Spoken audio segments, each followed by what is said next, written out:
찬송가 419장 부르시면서 진행 예배를 시작하겠습니다. 419장입니다. 주 날개는 내가 평안이시네 감기 꼬리가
전능하사 천지를 만드신 하나님 아버지를 내가 믿사오며 그 외아들 우리 주 예수 그리스도를 믿사오니 이는 성령으로 잉태하사 동정녀 마리아에게 낳으시고 본디오 빌라도에게 고난을 받으사 십자가에 못 박혀 죽으시고 장사한 지 사흘 만에 죽은 자 가운데서 다시 살아나시며 하늘에 오르사 전능하신 하나님 우편에 앉아 계시다가 저리로서 산자와 죽은 자를 심판하러 오시리라.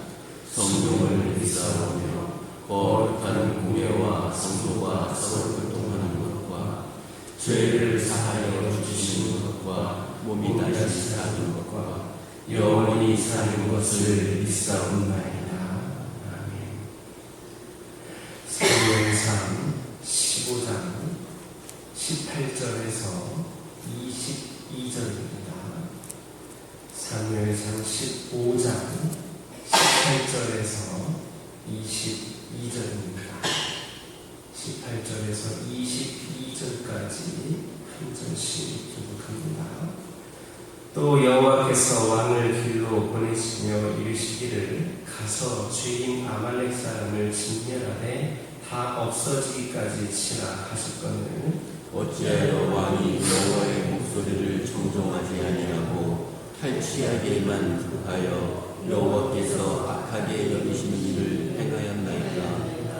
사울이 사무엘에게 이르되 나는 실로 여호와의 목소리를 청종하여 여호와께서 보내신 길로 가서 아말렉 왕 아각을 끌고 왔고 아말렉 사람들을 진멸하였으나 다만 백성이 그 마땅히 멸할 것 중에서 가장 좋은 곳으로 길갈에서 당신의 하나님 여호와께 제사하려고 양과 소를 끌어왔나이다 한지라. 읽겠습니다. 사무엘이 이르되 여호와께서 번제와 다른 제사를 그의 목소리를 청종하는 것을 좋아하신 같이 좋아하시니까 순종이 제사보다 낫고 듣는 것이 순양의 기름보다 나으니. 19절 20절을 보면 사울이 얼마나 머리가 좋고 사악한 사람이었는가를 알 수 있습니다. 사울의 변명에 따르면 그에게는 전혀 죄가 없습니다. 그는 하나님의 명령을 온전히 수행했고 기름진 양을 사로잡아 온 것은 그와는 무관하게 이스라엘 백성들이 한 일이었습니다. 또 그의 논리에 따르면 그것도 하나님께 제사를 드리기 위해 가져온 것이었습니다. 이 얼마나 완벽한 핑계입니까? 실로 사울은 자신의 행위가 들통날 것을 대비해서 이미 빠져나갈 방법을 다 준비하고 있었던 겁니다. 그런데 이것은 세상에서 부비의 그릇된 길, 가서는 안 될 길을 걸어가는 대다수의 사람들이 준비하는 대책입니다. 그릇된 길인지 알고 걸어가는 사람치고 만일에 대비하지 않는 사람은 없습니다. 또 그 대비책은 얼마나 완벽하고 그럴듯한지 모릅니다. 그러나 본문을 보면 이것은 전혀 피할 길이 되지 못했습니다. 결국에는 그는 자신의 잘못을 시인하지 않을 수 없었고 하나님과 사무엘에게 완전히 버림당하는 것을 확인할 수 있습니다. 사울은 그만 자신의 머리로 피할 길을 만들어낸 것이 자신의 사악함만을 드러냄으로써 오히려 그것이 망할 길, 죽을 길이 되고 만 겁니다. 그러므로 우리는 사악한 길, 그릇된 길, 범죄자의 길, 불순종의 길을 걸어가면서 그것을 정당화하고 변명하기 위한 인간적인 피할 길을 마련하지 말아야 됩니다. 진정한 성도는 다른 길을 가는 데에 어려움이 있어도 스스로 포기하지를 않습니다. 피할 길을 마련하지 않고 피할 길이 보이지 않아도 그 길을 포기하지 않습니다. 왜냐하면 성도의 피할 길을 마련하는 것은 자신이 아니라 바로 우리 하나님이시기 때문입니다. 사드락, 메삭, 아벳느고는 풀무불에서도 구원을 얻었습니다. 다니엘은 사자굴에서도 구원을 얻었습니다. 그러므로 얄팍한 인간의 꾀로 자신을 구하려고 하기보다는 비록 고난이 예상되고 피할 길이 없을지라도 우리의 하는 길로 굳건히 걸어갈 수 있는 그런 우리 모두가 되기를 주님의 이름으로 축원합니다. 22절을 보면 사무엘은 제사보다 말씀에 대한 순종이 절대적인 의에 있음을 말씀하고 있습니다. 왜냐하면 사울이 짐승을 살려는 것이 제사를 드리기 위한 것이었다고 핑계를 냈기 때문입니다. 그러나 사무엘은 100번 양보해서 그것을 인정한다 하더라도 제사를 드리기 위하여 하나님의 명령을 어기는 것은 결코 옳은 일이 아니고 정당화 될 수 없다고 그렇게 말하고 있는 겁니다. 극단적으로 말하면 비록 하나님께 제사를 드릴 수 없게 되는 한이 있다 하더라도 하나님의 명령을 듣는 것이 더 우선할 일이라는 것이 오늘 본문에 내포되어 있는 그러한 내용입니다. 사실 하나님의 백성이 제사를 드린 데에는 크게 두 가지 이유와 목적이 있습니다. 첫째는 하나님께 영광을 돌리는 겁니다. 하나님께서 영광을 받으시도록 당연한 의무로서 드리는 겁니다. 또 하나는 바로 인간의 범죄와 긴밀히 연관됩니다. 즉 성도가 하나님의 뜻대로 살지 못할 때 그것을 용서받고 하나님과의 관계를 회복할 수 있도록 최소한의 조처로 하나님께서 마련주신 그 방편이요 길인 겁니다. 인간은 완벽하지 못하고 죄악의 본성을 타고난 이상 완벽하게 하나님의 명령대로 살 수 없습니다. 때문에 하나님께서는 그들이 실패했을 때에 당신과의 그 관계를 회복할 수 있도록 제사를 마련해 주신 겁니다.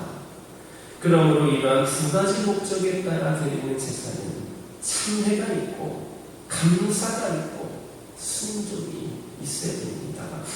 그런데 술비를 영리로 받고 즐기는 인간들 어떻습니까? 이런 제사를 오히려 하나님의 뜻을 어기면서 그에 대한 대체로 그에 대한 보상의 의미로 드리는 경우가 허다합니다. 의도적으로 하나님의 말씀을 어기고 하나님의 뜻을 어기면서 그 대신 제사를 드리는 겁니다. 그렇게 함으로써 눈 감아달라, 묵인해달라는 겁니다. 더 나아가서는 자신이 그렇게 행할지라도 더 큰 복을 내려달라는 겁니다. 사무엘이 본문에서 말하는 것은 사실상 이런 인간의 마음과 깊이 관련되어 있습니다. 말씀에 대한 순종이 절대 우위에 있는 것이지 제사가 말씀 순종의 의무보다 우위에 있는 것이 아니다라는 겁니다. 이런 사실을 통하여 하나님의 말씀대로 사는 것이 얼마나 중요한가를 깨달아야 합니다. 오늘날 우리가 하나님께 드리는 예배 소중하고 또 거룩합니다. 하나님께서 기뻐 받으시는 예배를 위해서 우리는 최선을 다해야 합니다. 하지만 우리가 하나님의 뜻대로 살지 못하는 것을 대체하려고 모면하려고 보상하려는 생각으로 예배를 드려서는 안 됩니다. 오늘날 교회의 성도들이 그리고 교회들이 세상으로부터 지탄받는 이유가 따지고 보면 교회에서는 열심인데 생활에서는 하나님의 뜻대로 진지하게 고민하는 그런 자세로 의롭고 경건하게 살지 못하기 때문입니다. 이 점을 깊이 생각하면서 생활 속에서 마치 생명을 다하는 마음으로 하나님 말씀대로 살기 위하여 최선을 다하는 저와 여러분의 일을 주님의 이름으로 축원합니다. 기도하겠습니다. 사랑의 하나님, 저희들 기도드리기를 원합니다. 다른 길을 가는 데에 어려움이 있다 하더라도 스스로 피할 길을 마련하지 아니하고 또 피할 길이 보이지 않는다 하더라도 그 길을 포기하는 자들 되지 않기를 원합니다. 우리 하나님께서 피할 길도 마련하여 주시고 모든 것을 이끄시는 분이 하나님을 깨닫게 하여 주시고 이를 통하여 의의 길 바른 길로 굳건히 나아갈 수 있도록 인도하여 주옵소서. 아버지 하나님, 저희들 예배만 드렸다고 모든 것을 다 한 것이 아님을 깨닫게 하여 주옵소서. 주의 말씀을 순종하는 것이 삶 속에서 말씀대로 살아가는 것이 가장 중요한 것임을 깨달아 알게 하여 주시고 온전히 순수한 마음으로 하나님께 예배를 드리고 말씀 가운데 살아가는 저희 모두가 되게 하여 주옵소서. 오늘도 믿음의 자녀들이 주의 전에 나와 기도를 드리오니 하나님 응답하여 주시고 늘 함께 하시는 하나님을 오늘도 앞으로도 삶 속에서도 또 말씀을 순종한 그 순간순간에서도 하나님께서 함께 하시며 지혜를 주시며 능력을 더하여 주옵소서. 아버지 하나님, 육신의 약함 가운데 있는 영혼들에게 육신의 강건함을 치유됨을 회복함의 은혜를 베풀어 주시고 영적으로 흔들리고 있는 영혼들에게 굳건한 믿음을 더하여 주시며 주님 곁을 떠나가 있는 영혼들에게 다시 주님께로 나올 수 있는 그런 믿음의 계기를 허락하여 주옵소서. 아버지 하나님 기도합니다. 우리 교화교회를 축복하여 주시고 그 한 영혼을 구원하고 한 영혼을 돌아오게 하고 아버지 하나님 한 영혼에게 복음을 전하기 위하여 가장 최선을 다하는 그런 교회가 되게 하여 주시고 주의 복음으로 귀한 사명 감당하기에 부족함이 없도록 하나님 함께하여 주옵소서. 믿음과 행함으로 든든히 서가는 제단 되게 하여 주시고 아버지 하나님 오늘날 이 시대에 꼭 필요한 교회의 역할을 감당하며 교회의 본질을 회복하며 귀한 사명 감당하는 우리 교화교회 되게 하여 주옵소서. 거룩하고 복된 주일 드려지는 예배들 가운데에 성령께서 임재하여 주시고 은혜 가득하고 아버지 하나님께서 받으시기에 부족함이 없는 귀한 예배를 올려드릴 수 있도록 함께하여 주시며 악한 영들 틈타지 않게 하여 주시고 예배 자리에 나오는 모든 방해 요소들을 제거하여 주시고 온전히 하나님께 집중하여 하나님께서 받으시기에 합당한 예배를 오늘도 올려드리게 하여 주옵소서. 아버지 하나님, 여름 성경학교가 진행되고 있습니다. 어제 많은 아이들이 참석하여 풍성한 은혜의 잔치를 드리게 하시니 감사드립니다. 둘째 날인 오늘도 셋째 날인 다음 주 주일도 계속해서 풍성한 은혜의 잔치가 될 수 있도록 하나님 함께하여 주시고 하나님께서 깊이 어린 생명들 가운데 임재하여 주셔서 그들이 하나님의 고백하고 그 은혜로 살기를 결단하는 귀한 시간이 되게 하여 주옵소서. 아버지 하나님 기도합니다. 오늘도 주신 말씀 붙잡고 승리하는 하루 되게 하여 주시고 이 시간 안에 못했던 기도 제목들 하나하나에도 하나님께서 응답하여 주옵소서. 예수님의 이름으로 기도드립니다. 하늘에 계신 우리 아버지여, 이름이 거룩히 여김을 받으시오며 나라가 임하옵시며 뜻이 하늘에서 이루어진 것 같이 땅에서도 이루어지이다. 오늘날 우리에게 일용할 양식을 주옵시고 우리가 우리에게 죄 지은 자를 사하여 준 것 같이 우리 죄를 사하여 주옵시고 우리를 시험에 들게 하지 마옵시고 다만 악에서 구하옵소서. 나라와 권세와 영광이 아버지께 영원히 싸움나이다. 아멘. 이 시간 기도하고 돌아가실 때에